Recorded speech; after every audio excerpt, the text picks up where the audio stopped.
Hey traders, Nick Shaheen here looking at Moderna. And vaccine stocks are tough because they are headline stocks. They move in bursts and they seem impossible to forecast. So, from the perspective of them being a headline stock, it's not unusual to get blindsided up and down, clearly. So, we have big bursts up and then just a dribble down in this case. We have extrinsic factors this year, which we've never had before because of the quarantine. It's not the virus that decimated the economy, it's the actual medicine to the virus. And in this case, it is this medicine or potential medicine that is completely driving price by driving sentiment. People think that the vaccine is coming, therefore the income is coming. Maybe, maybe not. First of all, the vaccine is still an iffy proposition. I know some of the fans are saying, what are you talking about? There's this and that. I don't know. So it still remains to be proven, right? But today's discussion is more technical because I really don't know the company inside and out. I leave that to you.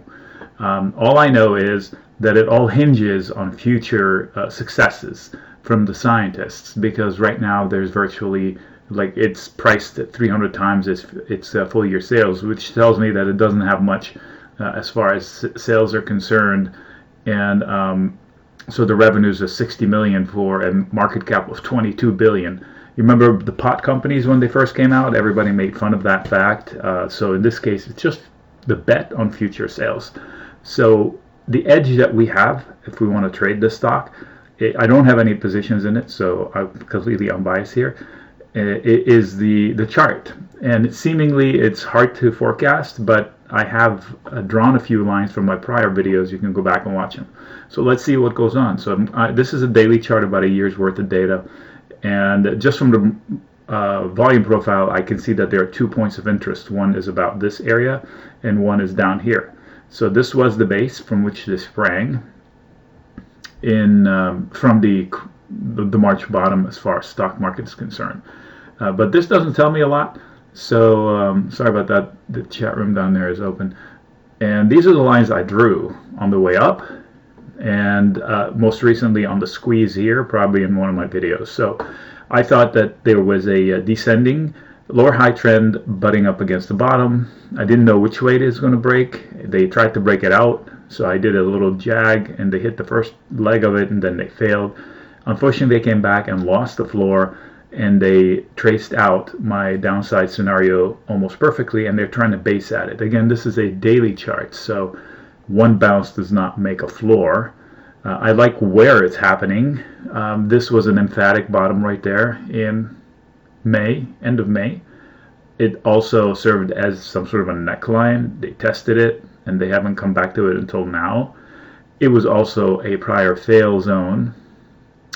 So prior fail, breakout zone, tested, and then now being tested. That's good news. This little cluster here will provide some support. Therefore, that's why this held up. What is that, 2 weeks? So it's not bad. And what you don't want to see is a bounce and a failure. So what does that mean? You've heard of head and shoulders. And I'm not here to tell you doom. I'm here to discuss the chart and the potential path for price, regardless of news. Trust me, the headlines don't matter most often.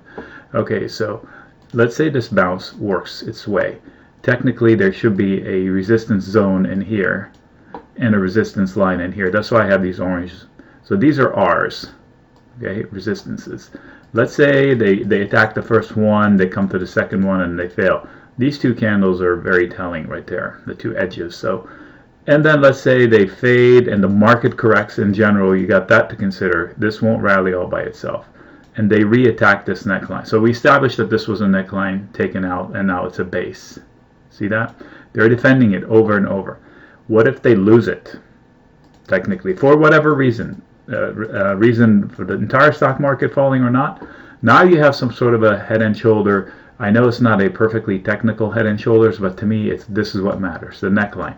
When they lose, the bulls lose a neckline, or when the bears lose a neckline on the way up, like this one, that's a neckline.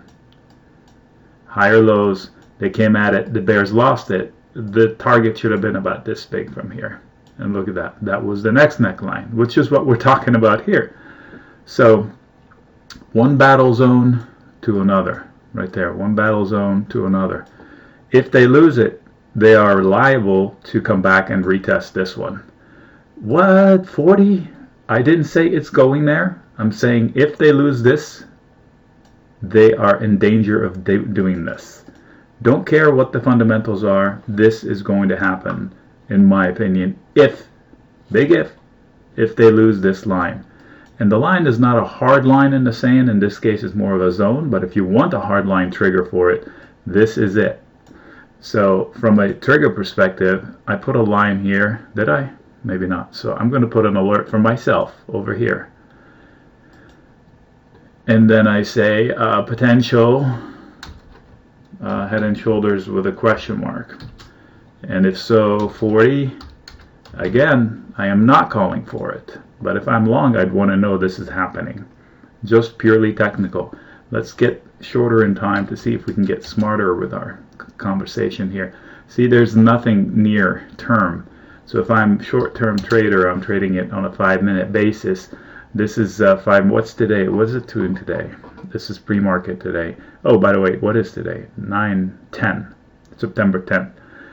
It's flattish before the open. So this could be a trigger up to this, and then a failure here until they open into this gap. So if you are a bull, you want them to break out of here, higher lows, neckline. If they break out, they can tackle this major problem. And when they take out 58.60, then they can eat into this open gap. I don't like to see this. That makes it a tough gap to close. But then again, this is a headline stock, so it may get a headline that brings it up there. See, now it looks like an inverse head and shoulders, or an inverse, or a cup and handle, which are bullish. But the bulls and the bears on the 15-minute chart are battling for control. The bulls have some momentum of higher lows, but this is short term, so you can't really rely on it. And it doesn't really matter unless you are actively trading it. Anything above 15, the bears are completely in control, and every bounce into this zone will be sold. Let's say they close the gap. I think they will start getting resistance from 60 on up. So it's a slog for the bulls. They need a headline to go to help them out and bail them out. Otherwise, this stock is in danger of losing that neckline we talked about. So that's really the, if I had a headline, this stock needs a bounce so not to lose the neckline that brought them the highs. That's really the conclusion here. So regardless of the fundamentals, that's on you. I'm telling you what the price action is likely going to do. And you also have to consider the fact that regardless of the micro of this stock, the microeconomic conditions of this particular stock, you have to consider it inside the macro conditions of the whole stock market, which is arguably still very expensive. All right, Nick signing out.